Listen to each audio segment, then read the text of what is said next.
What is up, ladies and gentlemen? Welcome back to the Codec. Today, I am joined with Corrupt Ronan. What's up, ladies and gentlemen? Alex, aka Corrupt Ronan here, and welcome to another exciting episode of the Codec. And I know it's been a while since I've been on the show, and it's been kind of a chaotic past few months with me and my sister having a new baby and my new niece, and me getting Congratulations, sick. by the way. Yeah, thank you for that, by the way. I appreciate it. I'm just not looking forward to the chaos that's coming with a new baby and whatnot. So that'll be a lot of fun. Are you trying to say we're not going to have a Corrupt Ronan baby running around soon? You might, especially on the show if things are looking the way they have been as of late. So if I don't sound exactly the same that I have been, it's mostly because I have a sore throat and I've been trying to keep things on the DL, so to speak, when it comes to me talking. So we'll see how things go from there. But anyways, let's get on with the show, shall we? We got I'm actually missed last week. We had the hurricane here in Florida. Glad to see that you're safe, by the way. Yes, everything's safe. Just a little minor damage to like some of the outside property and stuff like that, but nothing major. But I missed that week. The week before, it's funny because it ties into our first news topic here. We had on a gentleman, Rick Pascalone. Jen came back for an interview. I believe you were either getting sick or you were busy that day. I can't really remember. I think I was on the cusp of getting sick around that time. Yeah, I think so. I think that's you told me that you were gonna miss that one, and I was like, oh man, because we've been talking a little bit about Mafia 3 through the past weeks. I enjoyed Mafia 2. We had Rick on to talk about his character Vito Scaletta. And some of the other work that he did is one of my favorite Marvel characters, Gambit. He did Gambit for Ultimate Alliance, and now that Mafia 3's here, while I do admire Rick's performance throughout, it was pretty good. Definitely, as he said, a lot more cinematic in the cutscenes and things like that. Yeah, big time. I don't know if the game was really that good as an overall piece. It's been catching a lot of crap. I'm on the fence. When we talk about Mafia, I'd never expect is something like I expect from Grand Theft Auto or something in that genre. Right, Mafia has always been kind of its kind of like a runner-up in that sense. Like it's never been quite as big as Grand Theft Auto or other games in the genre, and I think this one is kind of the same thing. Like I see what they're trying to do, but a lot of things get really repetitive very quickly, and I felt like they missed the mark to really kind of put in some new Mafia type mechanics. Have you had a chance to play it, or have you seen any of the reviews? Where are you at with Mafia? I actually streamed a little bit of it when it came out. I want to say it was on Friday last week when the big thing happened. And for me, honestly, like everyone's been saying, the cinematic, like the storytelling devices that they use for that game are absolutely fantastic. I think the whole documentary aspect of it is really cool. And I like the voice acting that the characters they have in the game. I think they're also pretty good as well. Really good. And I appreciate them not only sticking to their guns when it comes to telling a story like this that takes place in the late 60s where racism was a thing and colored people were treated the way that they were back then. So they didn't kind of cop out on that and say we're going to pull back on that, so not maybe not use the N-word because people are sensitive to that, which is understandable in a sense. But when you're trying to tell a story that's true to the time, I can understand why people were why they chose to do that, regardless of some of the flack they might get for it in return. And I haven't found any like distasteful scenes. No, it's like not it all seems kind of correct and not like overused or like overhyped. So I'm glad you pointed that out, because there's some games who just do it for the shock value. Exactly, and this one does not do that at all. Like it's all about trying to get an idea of what it was like during that time. It may not be 100% accurate if you talk to people that have lived around that time and know what it's like, but you get a general sense of what things were like back then. And I think they stuck to that to a T, and I think it's actually really well done and very tastefully done. But in terms of the gameplay, as a game itself, in terms of the gameplay itself, it's pretty rudimentary and basic. Like the gunplay, it's not terrible, but it's not doing anything entirely new either. It's very simplistic and stuff like that. So in terms of gameplay, it's I'm an animations guy, and this game just overused the same animations. Like when you go to kill somebody, or you're doing those interrogations, they're all the same. Where you kind of like hold their arm across, and then you have the knife. Every single guy is like that, and I'm like a game with this budget and this much attention to detail, and the cutscenes really like could just use for even like two or three animations. At least mixes it up a little bit. Right. And I've always harped on. There's several games that use the same animation for a lot of stuff. I just don't know how to get past like people that are testing the game and things like that. But I want to take a quick pause on the actual gameplay, and let's talk about this new guy around the block here, the main character. Lincoln? Yes, Lincoln Clay, if I'm not mistaken. Yeah.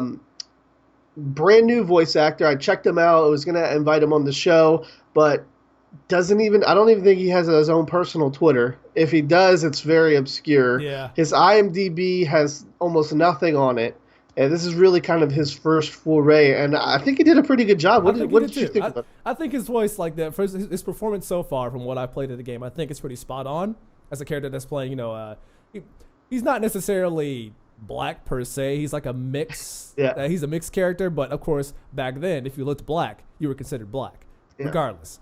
But I think he does a fantastic job as that character, and I think he really sells the idea of wanting to get revenge on the shit that happened to him throughout the premises or throughout the prologue of that game, which they do a fantastic job of portraying that part of it as well. Even though I think the way they tell it is a little confusing because it's jumping all over the place between this happens before this happens before this, and now this happens, this leads up to this point. I thought that was a little confusing how they told that, but I think his performance as Lincoln Clay is pretty spot on so far. I think he conveys emotion in certain scenes really well. When he comes to talking to the priest, for example, which is kind of like a father figure to him. I think that the exchange of dialogue between those two characters is actually really well done. Yeah, definitely. Like I said, here on the show, we normally, have these very high end voice actors that have done tons of games and have been in, everything from Metal Gear to Portal to just all over the realm. Then you have this guy coming in, Mafia 3 being, if not his first game, one of his first games. Like I said, finding information on him was really tough. Yeah. I think he has a very, very common name. So when you're searching for him, there's a lot of other people in the industry that have that same, something Hernandez, I believe. And I really couldn't find much information on him.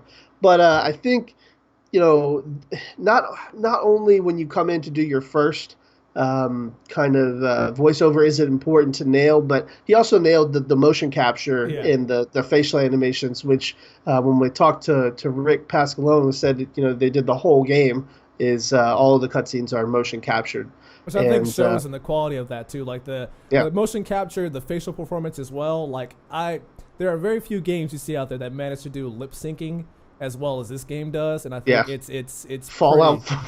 Yeah, Jesus.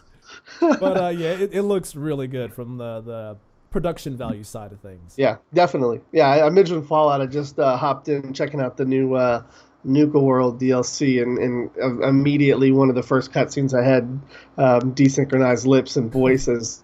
I know you've seen a couple of times. It's quite hilarious seeing that stuff. But yeah, so before we close out on Mafia 3, anybody on the fence, would you recommend them checking it out, or would you wait to maybe like a price drop or something like that? I feel like this game is more along the lines of those who were big fans of Mafia 2. Okay. I think if you want to see more of what this series has to offer, and if you like the idea of the way this series tells stories, because I think Mafia 2 did a great job of telling its story as well. Oh, yeah. Then I would say definitely pick this up if you want that kind of experience. But if you're looking for like a good open world shooter, then perhaps wait for a price drop, because this game, it even though it's open world, it doesn't have a lot of the things you expect from an open world game. Yeah. And the things that you can do are very limited in terms of an open world game as well. So I'm right on with you on that, man. I thought like I said, if like you said, if you're a fan of the Mafia games, definitely a great extension, good story there. Yeah. But like if you're looking for just a game to play because you're tired of open world game X and you're ready to go to open world game Y, I wouldn't kind of recommend this one. A lot of the disappointing thing though is I really like the idea of the distribution of districts and property Right. with your people, and how if you don't distribute them evenly, they can actually become upset and then Yeah, they angry, can. and then some of them will actually turn on you if you don't, appease them, so to speak, in a certain way. I really like that. I thought it was definitely an underplayed thing that I think they could have done a lot more with that. And one other thing I think would have benefited, I don't know if you remember back in the day, did you ever play Saints Row 1? Yes, I did. Do you remember in Saints Row 1, as you would take over territory, the rival gangs would come back and try and take that over? Yes. They should have something like that in this game. I remember playing Saints Row, having the map up, and then seeing like which sectors of the map were like blinking red. That means you needed to go there and help fight for that sector, or you were going to lose it. Right. When you can just come in and like Mafia 3 here, just take over a sector and then it's completely safe all of the time, no drive-bys, nothing like that really happens there. It kind of takes away from the gameplay melding with the story, and they kind of feel like two separate things. Like I felt like all of the story missions were kind of one thing, and then I felt Right. like after that it was just kind of me playing a sandbox game. So That's kind of what it was. And like for me, I was kind of happy with the way they took Saints Row following that. Like Saints Row 2 got a little more crazy. Saints Row 3 yeah, got completely ridiculous. Saints Row 4 was the superhero stuff that I wasn't the biggest fan of, me but neither. it is what it is. So yeah, it's definitely a change of pace to see things like that. But in terms of Mafia 3, if you're looking for, an open world game full of activities to do outside of your main quests, this isn't exactly what you're Yeah. looking for. Okay. Next up on our news log here, this is a crazy story. I don't know if you've heard about it. All right, let's hear it. Uh, I I was checking Facebook Mhm. actually just a couple days ago, and I was scrolling through and I saw an article from PC Gamer, and that article was like $75,000 bounty or something like that. So I just clicked it because I was like, what does that mean? What is the 75? There is a player in the game, we've talked about it a couple times, EVE Online, Oh and he's yes. offering a 75,000 real dollar bounty to kill a particular player in the game, split among however many people do it. If they this is that's what I said. What don't you think $75,000 could go much like useful to somewhere else, like a charity? If you're gonna give $75,000, why can't you just give it away to a So charity? you would Yeah, think you give it to something a much better purpose than to kill another player in a video game, right? That that makes just more goes to sense. show you, man. These Eve Yeah. players, they're But so the Eve community is probably one of the craziest communities I've ever seen in terms of video games. yeah, Uh, no, right? there was a video I watched. I want to say 2 or 3 years ago on a website, giantbomb.com, where one of their staff members actually went to Iceland to be part of the community and go check out the developers of that game. And the Yeah, community there is they have their own convention for it and everything. it's crazy. The currency in the game is the same as the currency they use over there in Iceland as well. So I can kind of see where this whole thing is coming from. On top of that, because you could use that money basically anywhere if you want to.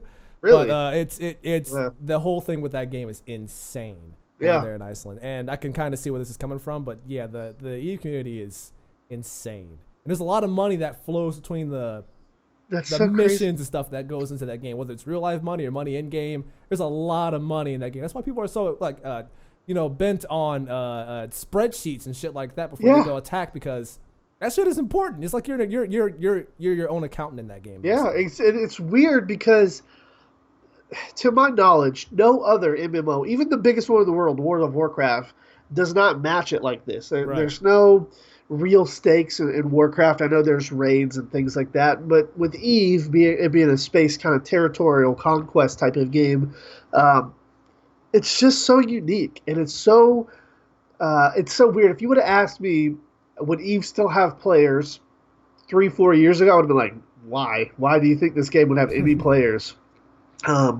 It was getting old 3 or 4 years ago. It was starting to show its age.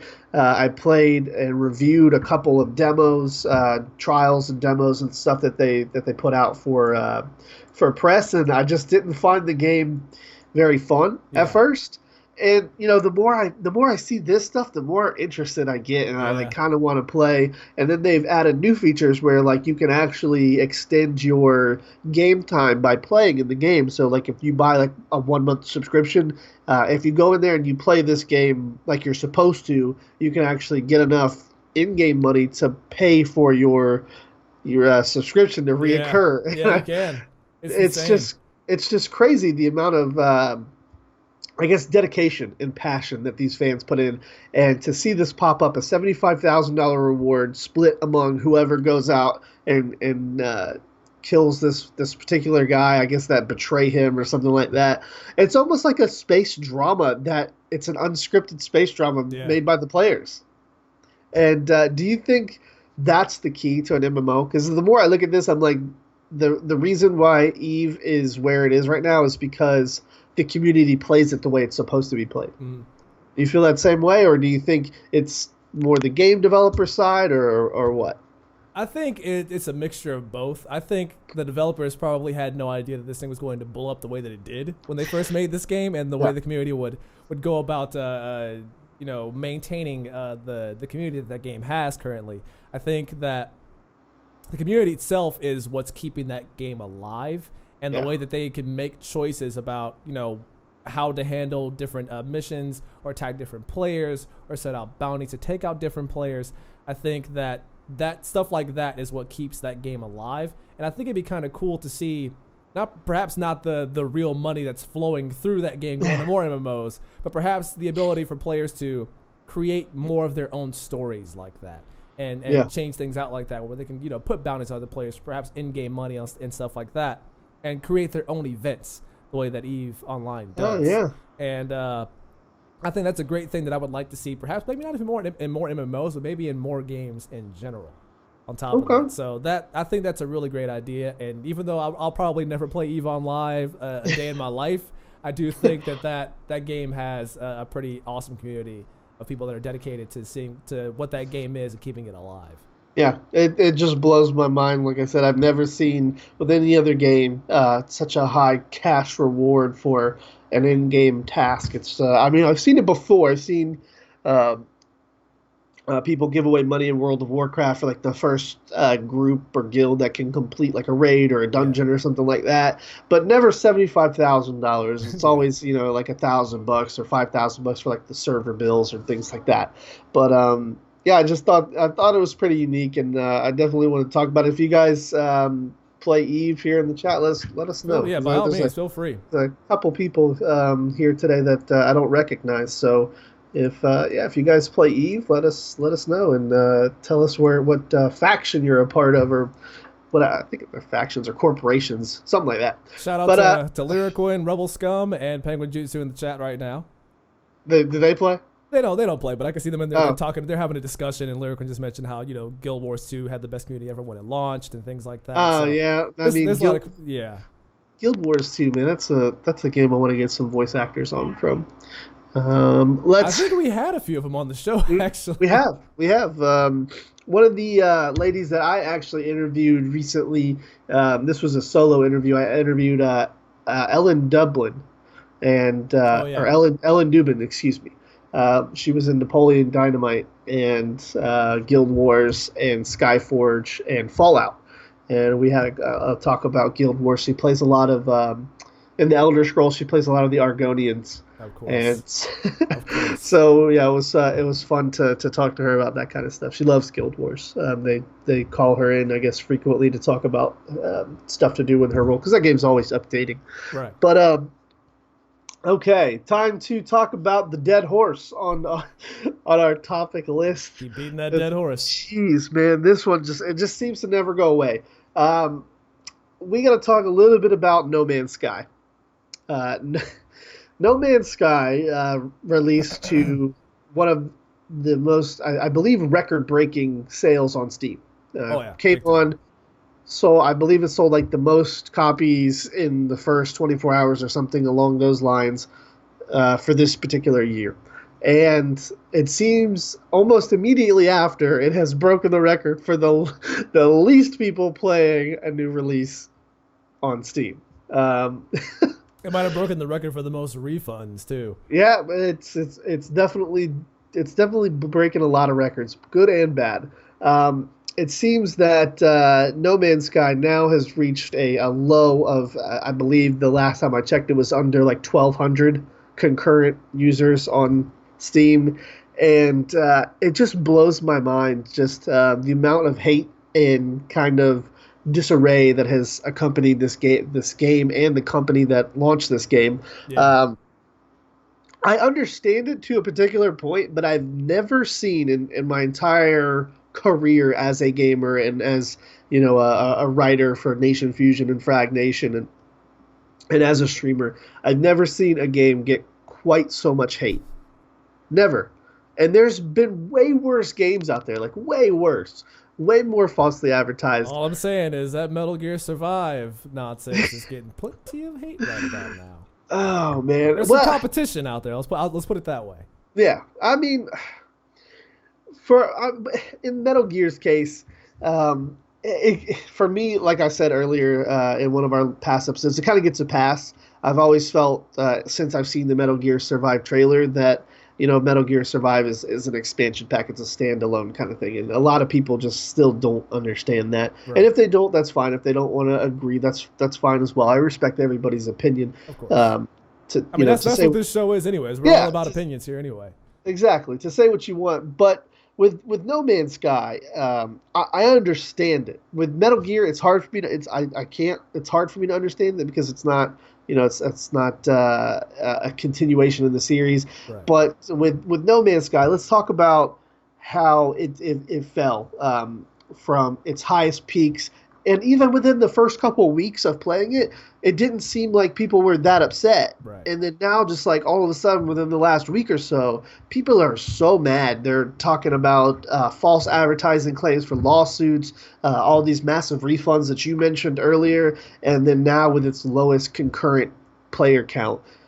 Are you upset with No Man's Sky? I know you bought it. I know you have a copy. Are you upset that you own this copy? Or you have two copies. Great. So let me talk about where that you came paid from. For two of Sean Murray's. Let me talk about where that came from real quick. Okay. So the 2 copies thing came from an Amazon debacle that happened by the time the game came out. Like, I had pre-ordered it ahead of time, and then to make sure I got it on the day of release. And then as Amazon shipped it, I looked at the shipping date. It was like, okay, you're going to get it on the day of release. And the day happened. It was like, oh, you're getting it the day after the release. So I paid for the day of release, but wasn't getting it on the day of release. So I got on the phone and pretty much scared the shit out of the management. And they refunded me for not shipping it on time, but they still sent me the fucking game. So I basically got the PS4 version of No Man's Sky for free. For free. And then I also had the PC version as well that I also got from a giveaway because I thought they weren't going to send it to me. So now I have 2 copies of the game.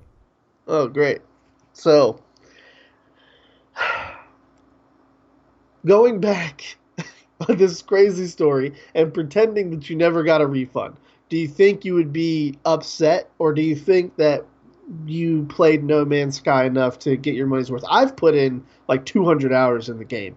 I like it. I think obviously I'm upset that it's missing a bunch of features. I was upset that it's missing the kind of big space battles. I was looking forward to that. I was looking forward to the trading being a little better. And I was hoping there would be some kind of, we spoke about this earlier on the show as well. I was hoping there would be some kind of like base building or like territory conquering or something like that. So I was disappointed they weren't there, but in its sense of a resource gathering simulator to get from one end of the galaxy to the other, I've put 200 hours in it, and I'm not upset. I feel like I've got my money's worth. I am disappointed about those features, but right. I'm not mad. How about you? Do you feel like you got what you deserved out of it? Or for me, the only thing that made me mad about that game was the amount of times I had to restart because it kept crashing on me on PS4. Every time I would do a warp jump to a different system, I had to cross my fingers and hope that it wouldn't crash, and it would still crash. So that kind of even when I crossed my fingers, I was hoping, like, I'm superstitious as fuck. All right, so I was hoping that maybe some cosmic force out there in No Man's Sky, no less, would actually make sure my game didn't crash as I jumped to different systems, and it kept doing that. So that kind of turned me off from playing it for a while. Yeah, I got you. Yeah, so that is the one thing that I'm burned on when it comes to this game, but I can understand why people are upset. Personally, I feel like I've dedicated enough time to that game where I feel like I got my money's worth. Yeah. My money's worth out of it. Right. But yeah, I can understand where people are coming from, and I see Mr. Matter's question in the chat saying, I was gonna say you have to answer. Yeah, and in all honesty, based on the way people have reacted to this, I feel like the No Man's Sky situation is worse than Destiny's. But I feel like people should actually go back and look at Destiny's situation and perhaps get them about false advertisement as well at some point. Yeah. But but the thing is with Destiny is they keep fucking up. Like they're steady fucking up. No Man's Sky has a chance to make it right with a good content patch and some of these promised features. But Destiny, after the Taken King came out, and you've got these 2 DLCs not included, but you need to upgrade to get this one. The upgrade doesn't include this, and then now you've got the Rise of Iron, which you have to have the Taken King to play, but you can't. Which I heard was nowhere near as good as the Taken King on top of that. So yeah, I just can't. I found my Destiny disc. I literally thought I traded it in for another game, and I was taking out all my stuff out of my house for this hurricane because I thought it was going to be way worse than it was. And I took all my stuff to this elevated house across the street of my neighbors, and he's out of town, and he told me to take our stuff over there. So I was packing up all my stuff, and I was like, oh, fucking Destiny box covered in dust, along with Just Cause 3, because that game deserves to be covered in dust.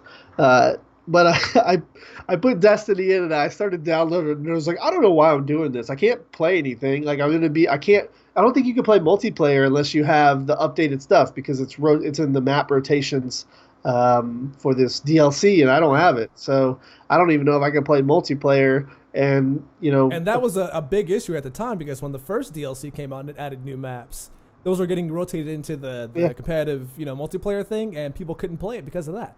I don't even understand it. When you go to the multiplayer selections, it looks like a big star map. Like, why can't I just have like deathmatch, team deathmatch? You would think, right? It would make more sense. They've got this weird like hieroglyphic thing that you got to like progress to get this, and when I looked at it, and I was like, when I'm downloading, I'm like, according to Ronan and the rest of the internet, the stuff in the base game isn't even worth downloading and playing. Like, the only things worth playing is the Taken King. Which changed Destiny for the better, and I was kind of hoping that the Rise of Iron would do the same, and it didn't. So I skipped out on that. I'll just wait until Destiny 2. We'll see what that turns into. The moral of the story is No Man's Sky has fucked up, but Destiny keeps fucking up. So that's where we're at with this. And it's weird because the director Sean Murray is he's gone silent since this whole thing and has started. And I don't blame him either, because I'm sure he's gotten plenty of death threats, because the internet seems to love death threats for some reason. I don't know why. Especially if you just do something minor. When you do something major like this, it's unbelievable. But yeah, I can understand somebody going silent because of that. I tried when the game came out, I was defending the hype train, but the more I research it, the more I look into it, I can't push all the blame. I pushed all the blame originally. We talked about it on the show. It's like, the studio didn't overhype the game, the fans did. But the more I look at it, I can't put all the blame on the fans. Yeah, I've seen several interviews with Sean Murray saying he does a really good job of implying it without saying it, and I feel like that's just as shady as saying we have this feature and then not having it. But saying like, I would say that man's charisma is about as dangerous as the internet itself. Like level 20 charisma. Right. You sit there and you listen to him talk, and you can see the excitement in his face and his voice. And you're like, oh my God, it's going to be an amazing game. Exactly. And it reels people in because he was so charismatic about it. And he was so excited about it. People were excited too. So I can understand that it's not solely just the fans that are to blame for the hype of this game. He did hype it up as well. And Sony should have managed that better as well. Did you see the thing that happened with the Sony president? Yes, how he basically threw that team under the bus. Yep, I did see that. Yeah, I feel like that's again a part of the reason why Sean Murray has been so quiet is just because I think he knows he fucked up, and maybe he didn't mean to. Maybe, as you said, he was just passionate and hyped about his game. But that's why you don't put, the studio development head on top of the marketing, because I mean, just take it like from a company like Ubisoft, who has some of the shadiest marketing ever.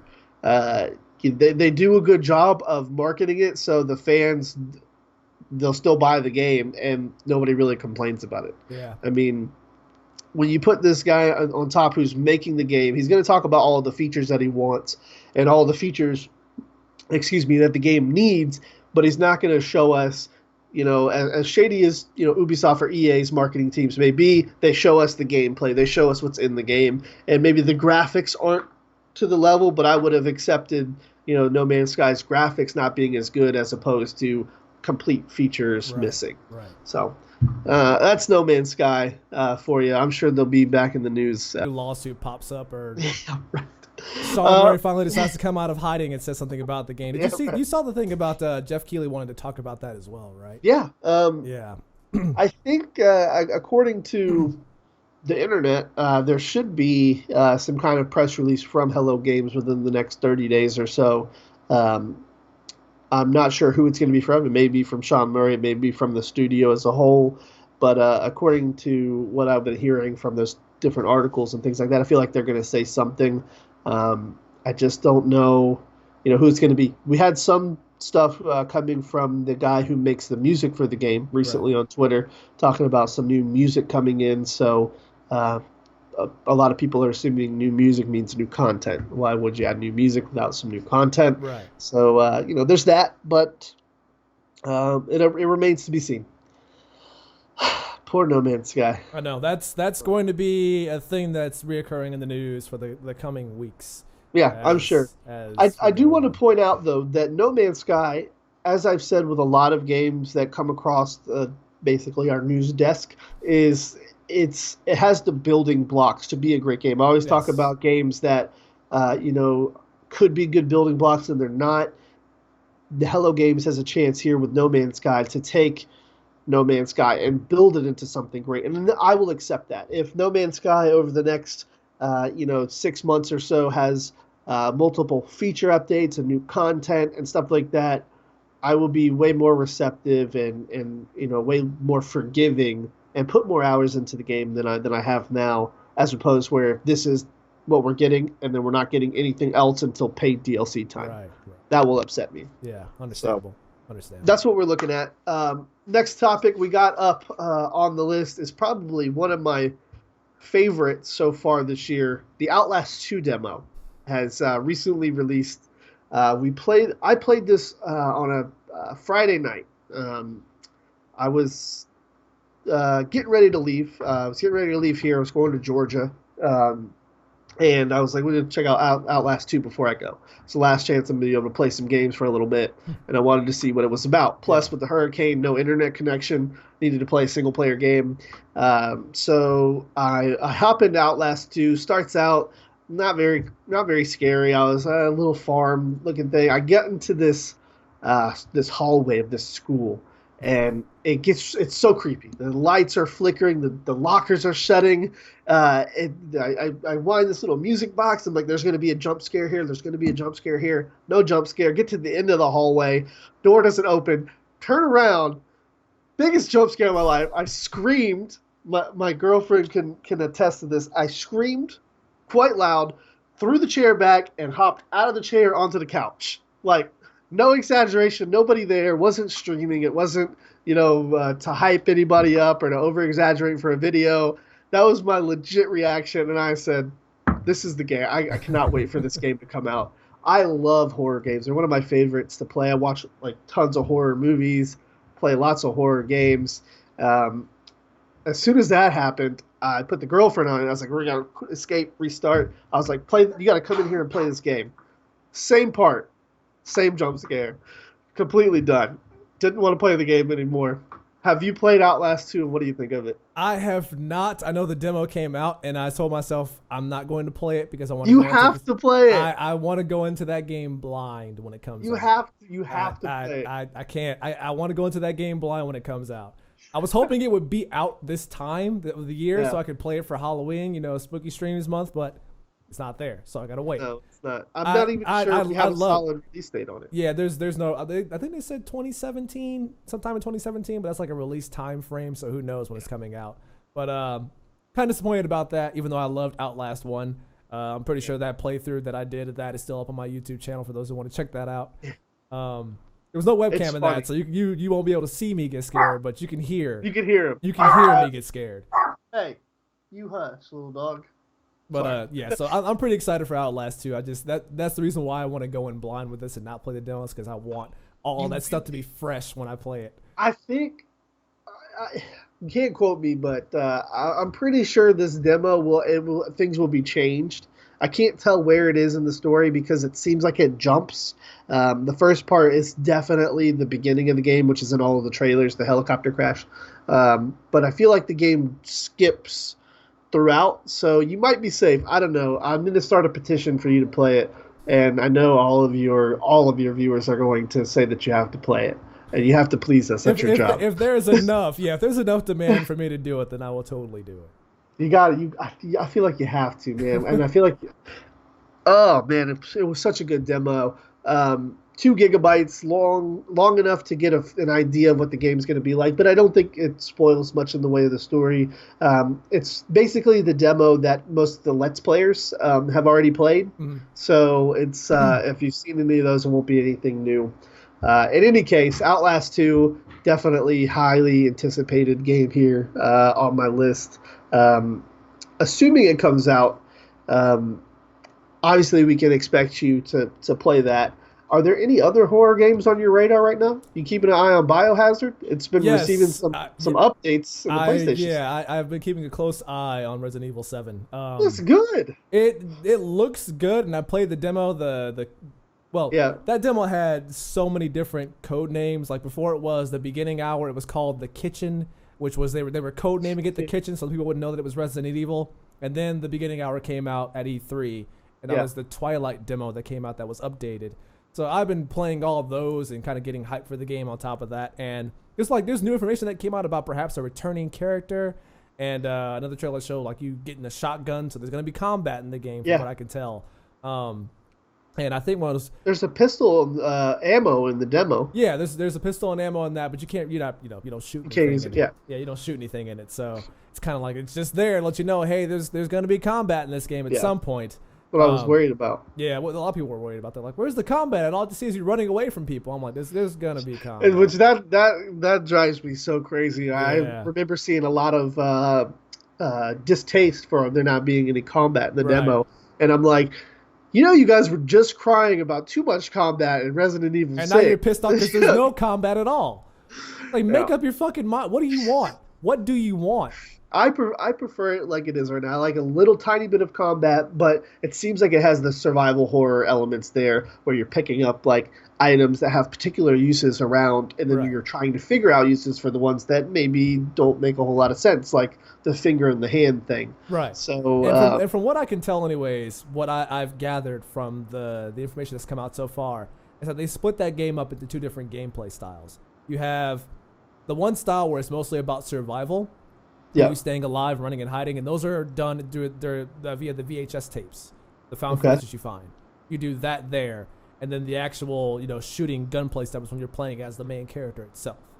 I think that would work good. Yeah. I like the demo. I spent a lot of time already with it, and I even had like a little family get together to try and figure out the uses for some of the objects. I had my brother, the mannequin hand and the finger. That, and we were just trying to figure out all the possible endings. I had myself, my girlfriend, my brother, and his girlfriend. We're all sitting out in the living room, and I'm playing it. And everybody's giving me their ideas, like check this out, look at this. Have we tried, opening up the menu with the finger and seeing which way it's pointing and walking in that direction, and all sorts of just crazy stuff. And I can really enjoy a game that does that. And I think a lot of people kind of rip on Resident Evil for trying to do the PT thing, but I think if PT's not going to do it, I think Resident Evil's perfect. Somebody's got to do it. And I think Resident Evil's a great fit for a replacement for that. And I just hope they nail it, man. That's what I hope too, because like I was just gonna say, I have middling expectations for this game, considering what they've done to Resident Evil in the past with 6, with Revelations. Even though I like the first Revelations, Revelations 2 was kind of a and I hope that they nail it this time. Made by Capcom, right? Yeah, it's still Capcom, and it's Capcom and some of the former developers of PT that are on this as well. Okay. And I hope they nail it, because Resident Evil has been on a downward slope for the past, I don't know how many years now, and they need a redeemable game to make this happen. Yeah. And this could be it. This could be it. I hope so. I get worried though when I see things popping off with what's the other one? The other zombie game that Capcom does, where they replaced Frank. Dead Rising. Yeah, Dead Rising, where Frank's back, but it's not Frank; it's a whole new person. Yeah, it's. I mean, man. The new game that's coming out is going to be Frank West, but yeah, I don't know it. But it's not Frank. It's him, but it's not his. Oh, not his voice. Yeah, it's not his voice actor. Yeah, they changed that. I mean, we haven't really seen Frank that much as off the record. Who's doing it? Troy Baker, probably? I wouldn't be surprised. Nolan North or somebody? Troy Baker, Nolan North, somebody that we know that does a lot of voice work in video games probably doing this. But I don't know. Like I feel like, because Resident Evil is one of Capcom's biggest selling games. Even if they're crappy games, it still brings in a lot of money for them. Well, not enough. Not enough, according to them. Yeah, we need 7 million copies sold to get a return. It's like that's not gonna happen. That's not gonna happen. That's not gonna happen. And it didn't happen. Just Madden even sell 7 million copies. Yeah, just they finally lowered their projections when they realized that wasn't gonna happen.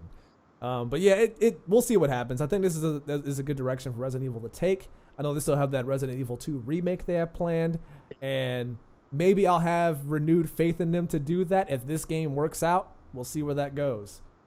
I just gotta ask. I don't understand how these game companies can expect to have such a large return when movies don't even do this, and these games seem to be on par or slightly lower budget than some of these big Hollywood movies. Like Deadpool only needed I think like 76 million or something to turn a profit. Are you trying to tell me your video game costs more than Deadpool? Possibly. I think a lot of that comes from the actors they bring on as well, because let's face it, actors get paid a lot of money. Yeah. I think the major cost for games on the game side is probably I think they just would do way too much marketing. I think these marketing campaigns that are so extravagant and we're giving away, 200 Xboxes. There's more marketing for video games than there are for movies these days. Yeah. I think if you cut that marketing budget in half, people know where video games are. And granted, I hate to say this because I think marketing is a big plus for like shows like ours that need to make some money, or upcoming studios that they need a little bit more for their marketing budget. I'm not saying cut all of them, but I'm saying, do you really need a huge marketing budget for a Resident Evil game, or do you really need a huge marketing budget for Madden? People are going to play that. People know what it is. I think looking at Madden, I feel like they really pulled back on the marketing thing, because they know that people know what Madden is these days.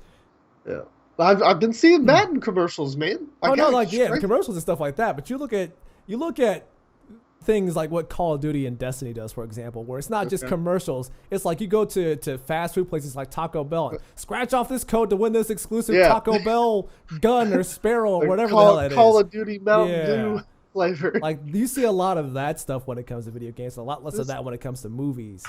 This fucking Mountain Dew tastes like 12-year-old salt. But okay, moving on.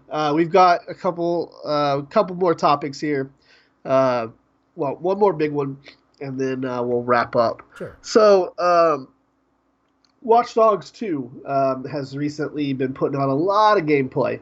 They've been releasing demos to some big Let's Players. They've been marketing their gameplay demo. Last time we talked about it, they had just released their second trailer, which had a little bit of gameplay in it. But now there's more gameplay out there floating. What is your impression right now of Watch Dogs 2? Because for me, it started up here, and now I'm just a little bit lower, but projecting it to go up based on some of the stuff that I've been hearing. But I saw some gameplay, and I just really wasn't that impressed. I saw some of the combat. I thought the yo-yo combat was going to be a lot better, a lot more cool. I thought the hacking was going to be a lot more in depth. And to me, it seems like they did the opposite of what I thought they were going to do, and I thought they were going to go a little more serious on the story, but not so much serious on the gameplay. Like that's kind of what it seemed like. It seems like they want to have like an upbeat character, and they wanted it to be a little more lively. But I thought it was going to be a little more like hardcore hacking. Right. But now it just seems like they're taking the Saints Row approach, and everything just seems silly. Colin, I saw a Let's Player who was obsessed with the drive-by mechanic, and he was just calling in drive-by after drive-by and having these Mexicanos come around and blast anybody that he called a drive-by on. And I was like, oh, what is this, man? That's my opinion, but I'm curious what you think about it. I think that this is a direction that it probably needs to take as a franchise because... Did you freeze at this exact... All right, there we go.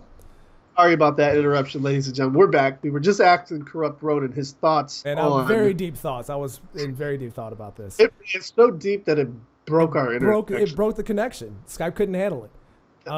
But yeah, for me, Watch Dogs 1 had my expectations up here. Yeah. After playing Watch Dogs 1, my expectations were down here. Way off the camera. And with Watch Dogs 2, my expectations are about here right now, but I'm hoping to God they can go at least back here. And they so far they've gotten this far. I will say that. And did you like the gameplay demos? I do, because I feel like this is a direction that series has to take, because Watch Dogs 1 had that more serious tone, and it was boring because of that. Yeah, serious. Yeah, it was too serious, and it was boring because of that. If they had stuck with an idea or a style like this for Watch Dogs 1, I think it would have been a much better received game than it was. And I think this one is on the right track to do that. And it's a Ubisoft game, so you don't go on with high expectations. You go in with expectations about right here. Yeah. They'll meet those. They'll meet any expectations right around here. Somewhere in the middle, just don't have them up here, because you're asking for disappointment and to have your heart broken. Don't do expectations for the Division, where the Division actually expected. Pretty much. It happens quite frequently. Yeah. See, what I was expecting is I was expecting more of a like I said, a realistic, more gritty story, kind of like Watch Dogs 1. But I was hoping our character was going to be kind of the relief for that, and he was going to be more upbeat. He wasn't going to be as serious. He was going to be more of like a hacker attitude, where he didn't really, care about the rules. He was going to go do his hacking thing, and whatever hackers hack, that was going to be the motivation. But it just seems silly all around, which maybe isn't bad for the game. Like you said, it probably does need it. I just was, when you set the tone in Watch Dogs 1 right here, not expectations, this is the tone now, okay? So when you set the tone where it's kind of, it's dark, it's gloomy, we've got a character that's lost somebody and they're out for revenge, I expect a similar type of tone. It's got to be, it's got to be just as bad, because they've already set up this precedence that CTOS is all bad and it's corrupt. And then now when you go in and it just seems like we're just hacking for the fun of it and we're just hacking because we can, it kind of just distorts it a little bit for me. So I might need to look at this game as kind of like a reboot, even though it's really not. It kind of is. I'm looking at this as more as like their rise to fame as what Saints Row did, basically. Where they're trying to find where they're trying to find their ground to establish what this franchise is supposed to be. And like I said at the end of the first game, I said this game is okay. It's not great, but Watch Dogs 2 will probably be a hell of a lot better. And this seems to be the case of that. With them trying to find a good ground to stand on. And I think this might be the right way to do that. I think so. The stylistic That's a good comparison with Saints Row, I gotta say. Yeah, I think the stylistic approach that they're going with this game is I mean, obviously it's hokey, it's cheesy.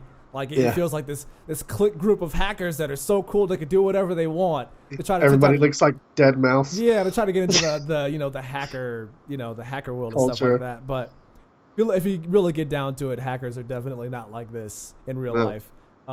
So it's trying to glorify that life in a sense. And this is Lizard Squad. Is this Lizard Squad that we're? They ain't living glamorous life anymore. They got arrested. So yeah, right. That glamorous life is not happening anymore. Let's put it that way. And that's my whole point. Is like I said, I just expected Watch Dogs 2 to be just as serious as Watch Dogs 1, but with a much better main character. I think that was really the downfall. I think Watch Dogs 1, if you take Aiden's story out and you replace, his nephew, niece, or whatever that got killed. Yeah. If you take that away and you put Aiden as a disgruntled, maybe like CTOS, anti-CTOS person that's maybe been kept down by the system or something like that, it makes a lot more sense for him to be attacking CTOS other than I'm attacking the system because somebody killed my nephew.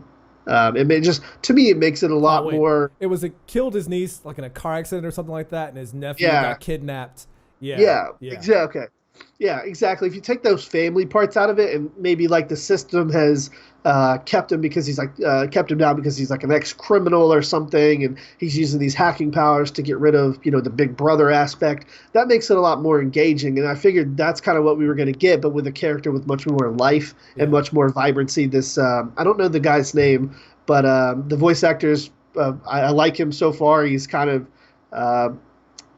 that medium, kind of cocky, funny kind of guy, but he seems like he knows his stuff, and you can see in the gameplay there's tons of different new things to hack and stuff like that. So I am optimistic to a certain extent. I was just hoping, like I said, it was for a little more grounded in reality story. But hey, like you said, I think maybe this is the chance for them to kind of establish what they are, similar to how Saints Row 1 came out and was trying to be Grand Theft Auto, and it just wasn't. It just didn't work. So they kind of had to do their own identity, which I can appreciate. So while it might not be my favorite series, I can definitely appreciate what they did, and I'm going to try and keep an open mind for Watch Dogs 2 as much as cautiously optimistic is where I am right now.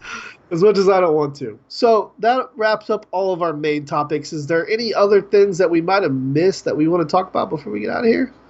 Well, there's so much, but anything major? Yeah, there's been a lot, but I don't know if there's anything like really major that's been happening so far outside of this whole like. I'm looking at my Twitter feed right now. There was almost a leak of the NX that just happened. I was going to say, we could talk. Yeah. We'll save the NX, the Scorpio, and the PS4 Pro for maybe next episode. Yeah. I think we should talk about all the consoles, and that would take quite a long time, especially with the way PS4 is handling their almost 4K, and Xbox saying, how they're going to have the superior console, and the NX coming out with supposedly cartridges. I think that's a thing for its own. Yeah, there's somebody in the chat, Vamp Streak, is talking about the Sony lawsuit thing that's going on right now, where they owe people money again. Do they owe me money for what? If you bought the fat PS3 anywhere between, what was it, 2006 or 7 to 2013 or 14, somewhere around there, then they might owe you up to $50 for some shit that happened a long time ago. I know, $50. Wow. Yeah. You could almost buy a game. Almost. But there's a lot of that going on right now that just came out recently. And in fact, I got an email about that because I bought a PS3 fat back then, around that time. Although the lawsuit thing has nothing to do with me, because I wasn't trying to install Linux on that console. I was just trying to play video games. Oh yeah, I heard about that. Yeah. So if anything, if I tried to get money, I'd probably get a whole $9 out of it. Oh man, just. When it comes to stuff like that, it's almost not even worth my time. I mean, like I said, $50, you can almost get a game. Almost. When are they going to pay me back for the fact that my fat PS3 died? Am I going to get a refund for that? Give me, right. I need a refund for every time my Xbox 360 red ringed. Yeah. I'd be, I'd be. Let's talk about making those lawsuits happen. Shit. Yeah, man, that was terrible. Yeah, I think for the sake of time, we'll cover the consoles next week. I think next week we're going to have a voice actor guest. There was just no time with the hurricane and stuff for me to schedule one for today.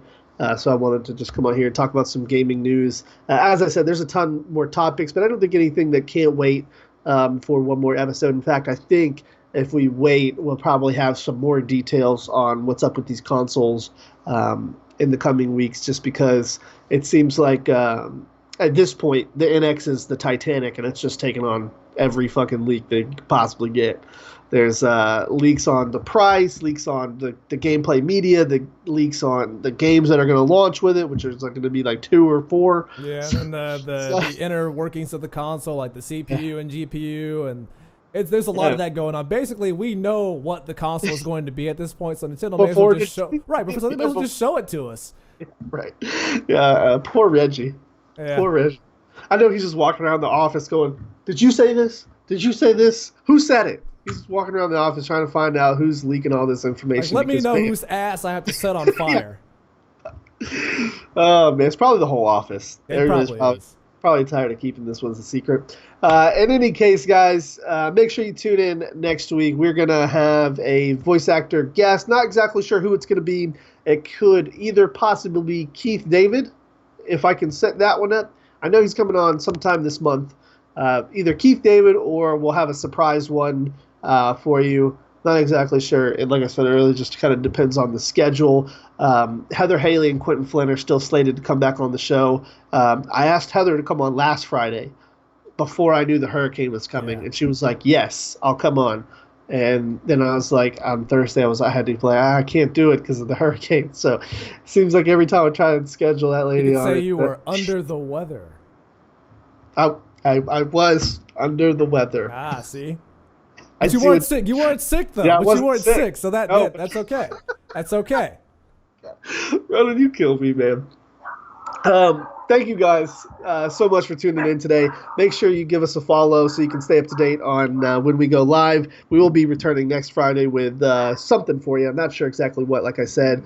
In the meantime, make sure you give my co-host here, Corrupt Ronan, a follow on Twitter. It's at Corrupt Ronan. It's actually right below his picture.